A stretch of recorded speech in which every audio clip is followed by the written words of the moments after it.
To the class of 2026. September is wrapping up.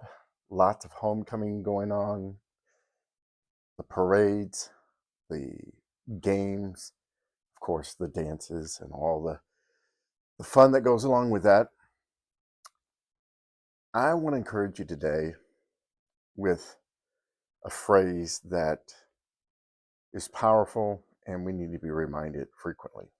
It's the phrase, do not be afraid. Now, you may have heard that the Bible lists 365 verses that say, do not be afraid. That's not actually true. I think it's kind of a urban myth, if you will, legend. There are probably about 140-ish from the list I've seen that are pretty solid. It doesn't mean that it's bad.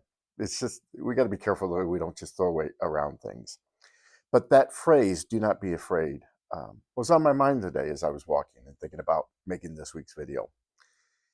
And while there are several passages that talk about the idea of not being afraid because God is with us, one of my favorites is Joshua, when he was commanded by God to take over for Moses and to finish the job, to take God's people from wandering around in the desert to finally crossing into the promised land.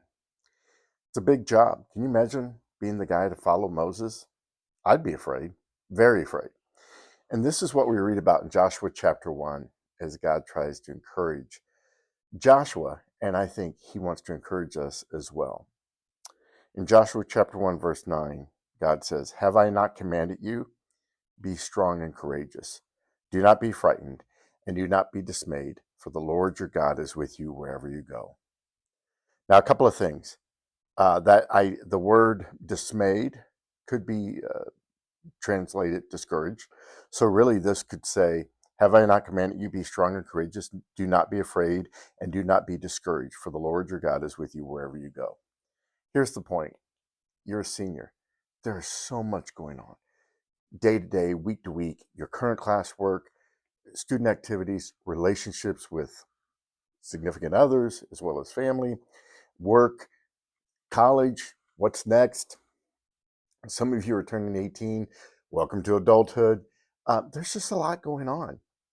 And a lot of it can be overwhelming and frightening. I just want to encourage you today that God is with you. Every class you sit in, every conversation you have, if you've committed to following Christ, He is with you. And if you haven't yet, I don't know how you do life without Him. I just want to encourage you. God loves you. He's there for you. If you're in a relationship with Him, lean on that. Not your own understanding, not your own strength, but remind it, God has given you strength. Be strong and courageous. Do not be afraid and do not be discouraged, for the Lord your God is with you wherever you go. I love you. I'm praying for you.